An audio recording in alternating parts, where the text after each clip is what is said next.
दोस्तों just imagine एक ऐसा सुपर हीरो जिसके पास जबरदस्त इलेक्ट्रिक पावर हो, जिसका एक झटका ही अगले को उड़ा कर रख दे। लेकिन इस पावर के बावजूद उस सुपर हीरो के पास इतने पैसे भी ना हो कि वो अपनी कैंसर से मरती माँ का इलाज करवा सके।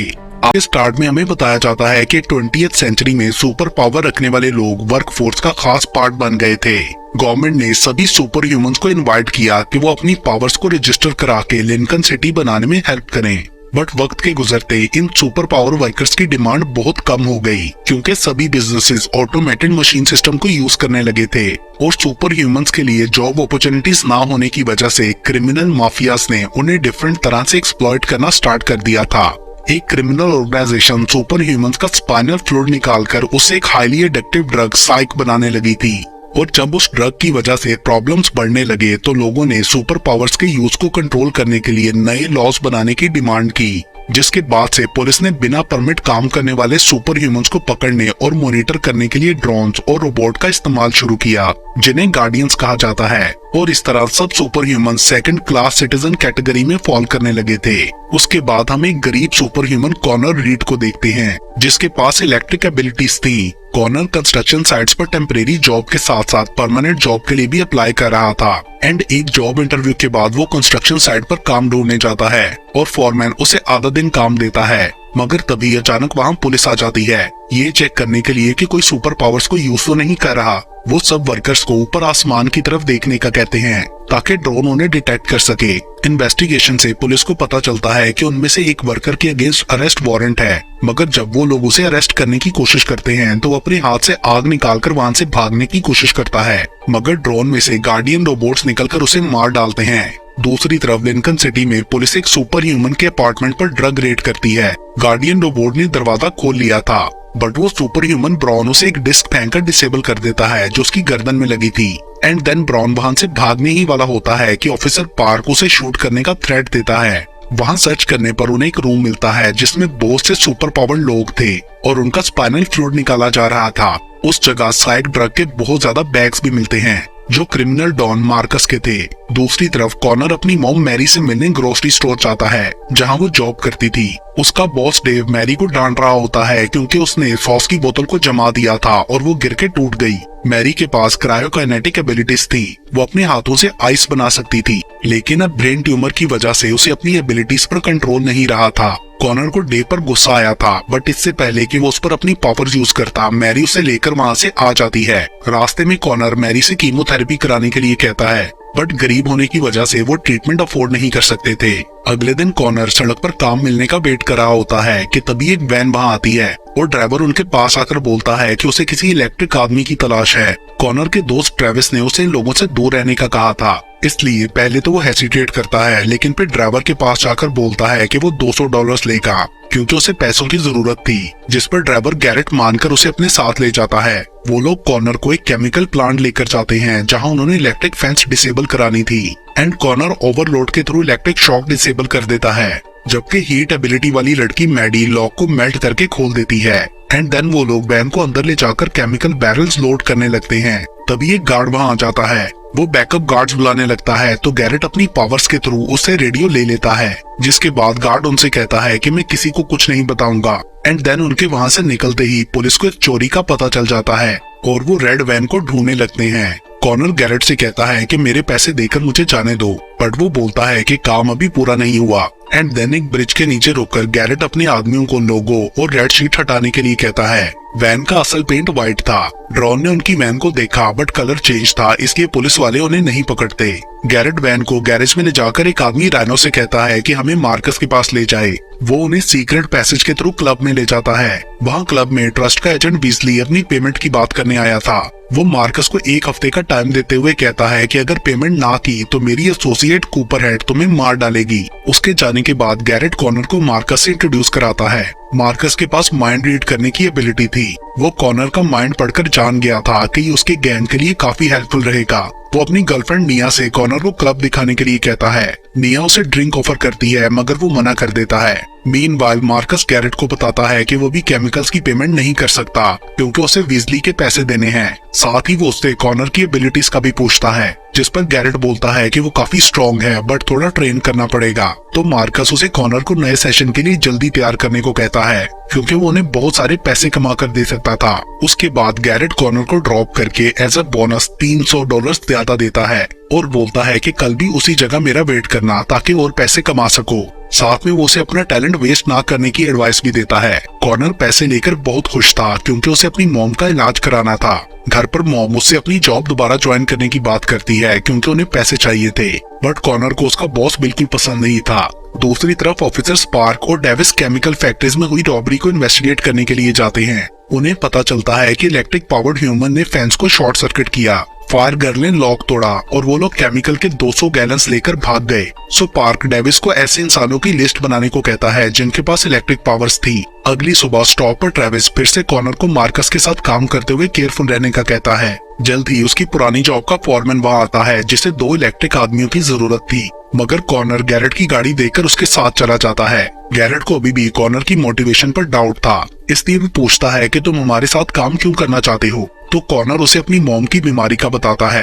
देन गैरेट उसकी एबिलिटी चेक करने के लिए गाड़ी का अलार्म शॉर्ट करने के लिए कहता है, मगर कॉनर उसे बंद करने से पहले पूछता है कि मुझे तुम्हारे साथ अगली रॉबरी के कितने पैसे मिलेंगे। एंड गैरेट के $25,000 का बताते ही वो गाड़ी का अलार्म डिसेबल कर देता है। रास्ते में गैरेट को पता चलता है कि कॉनर के डैड भी एक इलेक्ट्रिक ह्यूमन थे जिन्हें लिकर स्टोर रॉब करते हुए गोली मार दी गई थी और वो अपने डैड की तरह नहीं मरना चाहता था। उसके बाद गैरेट कॉनर की ट्रेनिंग स्टार्ट करते हुए बल्ब जलाने को कहता है, बट पहली दफा में उसने बल्ब तोड़ दिया था। एंड देन वो गैरेट के लिए बहुत सारे दूसरे टास्क भी करता है, जैसे कि ड्रग डीलर से पेमेंट लेना। जल्द ही उसने तोड़े बिना बल्ब जलाकर दिखा दिए थे। उसके बाद गैरेट कॉनर की स्ट्रेंथ चेक करने के लिए उसे एक दूसरे इलेक्ट्रिक ह्यूमन के साथ लड़ाता है और कॉनर ने उसको अपनी पावर से हरा दिया था। गैरेट उसे ट्रेन करता है कि अपनी पावर्स को कैसे यूज करना है। एक रात कॉनर मैरी के बॉस डेव को थ्रेट करने जाता है, जिससे वो घबरा गया था और कॉनर मैरी को बताता है कि उसे परमानेंट जॉब मिल गई है, जिससे वो बहुत खुश होती है। बाहर से डेविस और पार्क कॉनर पर नजर रख रहे थे। उन्हें उसके रिकॉर्ड से पता चला था कि उसके पास कोई परमानेंट जॉब नहीं है और वो अपनी मॉम के ट्रीटमेंट के लिए स्ट्रगल कर रहा था। वो लोग उसे भी अपनी सस्पेक्ट लिस्ट में इंक्लूड कर लेते हैं। अगले दिन कॉनर और गैरेट एक बैंक विजिट करने जाते हैं ताकि उसकी रूटीन ऑब्जर्व करने के साथ साथ सिक्योरिटी कैमरास और लॉकर्स की लोकेशन पता लगा सकें। गैरेट बोलता है कि ड्रोन 7 मिनट्स में पहुंचते हैं, सो हम 5 मिनट में ही अपना काम करके निकल जाएंगे। उधर ग्रोसरी स्टोर में मैरी डेव को देखकर परेशान हो जाती है क्योंकि वो काफी नाइसली बिहेव कर रहा था। उस रात कॉनर की गैंग बैंक में रॉबरी करने जाती है। सो कॉनर सबसे पहले लॉकर को शॉर्ट कर देता है ताकि उसे ऑटोमेटिकली लॉक ना किया जा सके और फिर वो एक एम्प्लॉय से लॉकर खोलने का कहते हैं, मगर उसे खोलने पर अंदर पैसे नहीं थे। ये देखकर गैरेट गुस्से में आ गया था। एम्प्लॉय बताती है कि बैंक ने आज ही लॉकर क्लियर कर लिया था। वो लोग बचा कुचा पैसा लेकर वहाँ से निकल जाते हैं, मगर बाहर ड्रोन्स पहले से ही उनका वेट कर रहे थे। कॉनर उन्हें अपनी पूरी पावर से मारकर क्रैश कर देता है, जिसके बाद वो सब जल्दी से मार्कस के पास जाकर बताते हैं कि सिर्फ $50,000 ही मिले हैं और मार्कस ट्रस्ट की पेमेंट करने का सोच ही रहा होता है कि तभी कॉपरहेड वहाँ पहुंचकर उसे शूट कर देती है। तभी कॉनर ने उसकी गन को ब्लास्ट कर दिया था, जिसके बाद राइनो उसे शूट करके मार डालता है। देन कॉनर निया के पास जाता है तो वो उसके जख्म को अपनी पावर से हील कर देती है। मार्कस ने भी उसे अपने साथ इसलिए रखा हुआ था क्योंकि वो अपनी एबिलिटीज के थ्रू उसे हील करती रहती थी। घर पहुंचने पर मैरी कॉनर से ड्रॉर में रखे काफी सारे पैसों के बारे में पूछती है। कॉनर बोलता है कि ये मैंने ओवरटाइम करके कमाए हैं। तो मैरी कहती है कि मैं जान चुकी हूँ कि तुम्हें कोई जॉब नहीं मिली, जिसके बाद कॉनर उसे एक्सप्लेन करता है कि वो क्राइम की दुनिया में क्यों आया। अचानक से मैरी बेहोश होकर गिर जाती है। हॉस्पिटल में डॉक्टर बताता है कि उन्हें तुरंत सर्जरी करानी होगी, मगर उसकी कॉस्ट बहुत ज्यादा थी। बाहर निकलने पर पार्क और डेविस कॉनर का वेट कर रहे थे। वो लोग उसे पुलिस स्टेशन ले जाकर फैक्ट्री और बैंक की रॉबरी का पूछते हैं, बट कॉनर कहता है कि वो कुछ नहीं जानता। वो लोग उसे वार्न करते हैं कि वो शहर के सबसे खतरनाक क्रिमिनल के साथ काम कर रहा है। साथ में वो ये भी बताते हैं कि अगले हफ्ते हम मार्कस की $4 मिलियन वर्थ की साइक ड्रग चलाने वाले हैं, जो उन्हें अपार्टमेंट से मिली थी। पार्क कॉनर से कहता है कि अगर तुम हमें मार्कस की इन्फॉर्मेशन दो तो हम तुम्हारी मॉम के ट्रीटमेंट में हेल्प करेंगे। साथ ही डेविस उसके डैड की इंसल्ट करते हुए कॉनर को टॉन्ट करता है। उनके पास कोई स्ट्रॉन्ग एविडेंस नहीं था, इसलिए वो कॉनर को जाने देते हैं। स्टेशन से बाहर निकलने पर गैरेट कॉनर को पिक कर लेता है। कॉनर उसे यकीन दिलाता है कि मैंने पुलिस को कुछ नहीं बताया। साथ में खुद को मार्कस के पास ले जाने को कहता है क्योंकि उसके पास काम का एक आइडिया था। एंड देन कॉर्नर का ड्रग चुराने का आइडिया सुनकर गैरेट सजेस्ट करता है कि जब पुलिस साइक को जलाने लेकर जाएगी तो हम उन पर अटैक करके ड्रग ले लेंगे। यहाँ कॉर्नर मार्कस से डील करता है कि साइक मिल जाने के बाद वो निया उसको दे देगा। मार्कस समझ गया था कि कॉर्नर उसके थ्रू अपनी मॉम को ठीक करना चाहता है। कॉर्नर को देखते हुए गैरेट भी डील करता है कि मार्कस उसे अपना पार्टनर बना ले। मार्कस ये दोनों डील्स मान जाता है। उसके बाद वो सब रॉबरी प्लान करते हैं। कॉर्नर बोलता है कि कोई भी पुलिस वाला मरना नहीं चाहिए। देन वो निया के पास जाकर कहता है कि जब तुम मेरी मॉम को ठीक कर दोगी तो मैं तुम्हें जाने दूंगा। देन रॉबरी के दिन वो सब रोड ब्लॉक्स लगाकर पुलिस वैन का वेट करने लगते हैं और वैन के आते ही गैरेट गार्बेज ट्रक सामने लाकर उसे ब्लॉक कर देता है। फ्रेडी और मैडी पीछे से वैन को फॉलो कर रहे थे। तभी कॉर्नर अपनी एबिलिटीज के थ्रू वैन पर पावरफुल अटैक करता है जिससे गार्डियन रोबोट्स गिर गए थे। वो सब अपनी पावर्स के थ्रू उन्हें डिसेबल कर देते हैं एंड देन वैन में हॉर्न करके टीयर गैस अंदर फेंकते हैं जिससे कॉप्स वैन से बाहर निकल आए थे। वैन से कोई रिस्पॉन्स नहीं मिल रहा था, इसलिए ड्रोन भी नो फ्लाई जोन में चला जाता है। उधर राइनो साइक के सूटकेसेस ले लेने के बाद सब पुलिस वालों और गैरेट के ग्रुप को शूट करते हुए भाग जाता है जिससे मैडी की डेथ हो गई थी। इतनी देर में और गार्डियंस भी पहुंच जाते हैं। उन्हें देखकर गैरेट, फ्रेडी और कॉर्नर वहां से भाग जाते हैं। फ्रेडी को भी गोली लगी थी इसलिए वो लोग उसे गाड़ी में ले जाते हैं। उधर राइनो क्लब पहुंचकर साइक मार्कस को दिखाता है। निया उससे बाकी लोगों का पूछती है मगर वो कोई जवाब नहीं देता। एक्चुअली मार्कस निया को जाने नहीं देना चाहता था क्योंकि उसके डैड ने मार्कस के पैसे देने थे। दूसरी तरफ फ्रेडी मर गया था और कॉर्नर गैरेट पर गुस्सा करता है कि तुम्हारी डिमांड की वजह से मार्कस ने हमें धोखा दिया। पुलिस स्टेशन में डेविस चीफ को बताता है कि रॉबरी में मेन सस्पेक्ट कॉर्नर है मगर पार्क को ऐसा नहीं लगता था। उधर कॉर्नर अपनी मॉम से मिलने चाहता है तो वो उसे ये सब काम छोड़ देने को कहती है और बोलती है कि मुझे मर जाने दो। पार्क अपनी बेटी लीना के साथ गार्डन जाता है तो ट्रेविस उसे कॉर्नर का एक मैसेज देता है जिसके बाद वो एक जगह कॉर्नर से मिलने गया था जहां कॉर्नर बताता है कि वो मार्कस को पकड़वाकर खुद को पुलिस के हवाले कर देगा एंड देन पुलिस क्लब पर अटैक कर देती है। बट मार्कस राइनो और निया को लेकर गैरेज के थ्रू बाहर निकल जाता है बट आगे से गैरेट उन पर अटैक कर देता है। कॉर्नर भी उसके साथ था।